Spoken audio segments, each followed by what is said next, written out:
Ahoj, vítaj na stránkach Bublinka Handmade. Veľmi sa teším vašej podpore a vašej spätnej väzbe, hlavne teraz ohľadom tejto trojuholníkovej ladvinky, ktorá sa vám zapáčila, tak som si pre vás pripravila krátke video ako na to. Takže určite budete potrebovať klasické pomocky ako háčik, špagát a nožnice a začíname magickým kruhom a doňho háčkujeme 5 krátkych stĺpikov. Kto by nevedel ako na to, tak spomalené video mám na mojom YouTube kanáli Bublinka Handmade návody krok za krokom, kde sa magickému kruhu vlastne vo videu ako na dokonalý kruh venujem podrobnejšie, takže určite si ho zliadnite.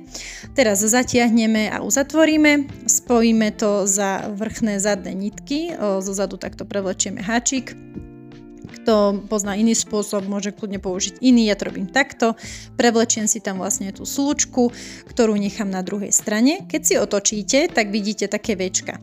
Teraz je dôležité vpichovať vlastne do tých krátkych stĺpikov, do tých srdiečok, aby ste vyšli na druhej strane práve v tom Včku. Vždy pri slučke vlastne vpichujem do krátkeho stĺpika, prejdem na druhej strane, vidíte, do toho Včka.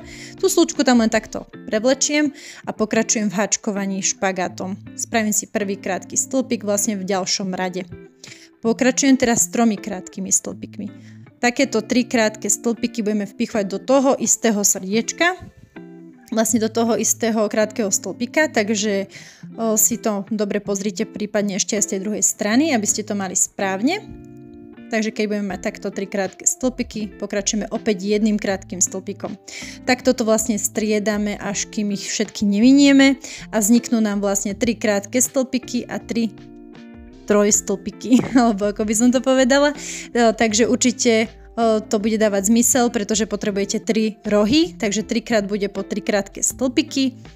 No a princípom celého super je na tom to, že sa to nemusí nejakým spôsobom počítať, pretože vždy vlastne každý ďalší začatý rad pridávate 3 krátke stĺpiky len do toho prostredného z toho predchádzajúceho rozvetvia tých 3. Dúfam, že to hovorím dosť zrozumiteľne, ale tak video vám určite viacej napovie. Tak pevne verím, že to pochopíte. Treba to len trénovať, naozaj to nie je také, že hneď. Magický kruh som trénovala aj ja pred niekoľkými rokmi dosť poctivo, takže pevne verím, že to zvládnete. Opäť to spojíme ako predchádzajúcim spôsobom. Zatiahneme si samozrejme ten stred, pretože ten nám nepotrebujeme tam mať tú dieročku. A teraz si vlastne spojíme to opäť za zadné tie nitky vrchné. Takýmto spôsobom. Opäť prevlečieme slúčku na druhú stranu a vždy vpichujeme do toho krátkeho stĺpiku, toho srdiečka pri tej slúčke. Opäť treba ísť na druhej strane v tom Včku, nezabúdajte na to. Takto si to prevlečiem, nahodím si špagát a pokračujem krátkými stĺpikmi, až kým neprídem k tomu prostrednému z toho predchádzajúceho rozvetvia tých 3 krátkych stĺpikov, do ktorého opäť pridám 3 krátke stĺpiky. Takto to opakujete vlastne každý jeden rad, nič sa na tom nemení, preto ani ja viacej pokračovať vlastne nebudem. Takže nemáte sa tam ani kde pomýliť, spojenie je vždy rovnaké a vždy pridávate len do tých 3 rohov, do prostredného krátkeho stĺpika. Dúfam, že to rozumiete dosť dobre. Komu by sa teda páčilo z toho spraviť kabelku, alebo teda tú hačkovanú ladvinku. Robila som aj videonávod, ako ho pekne obhačkovať, takže tým štýlom si to môžete urobiť aj vy, alebo klasickým pevným okom. No a ako bonus tam máte tiež aj ako spraviť strapec so zvyškou špagátu, takže nič nezostane.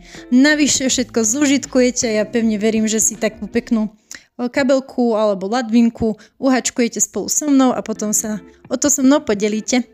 Ak sa ti video páčilo, nezabudni mi dať like alebo ma sledovať pre viac inšpirácií, tipov, nápadov. Budem veľmi rada za každú spätnú väzbu, za váš feedback, za vaše fotky, veľmi ma to vždy poteší.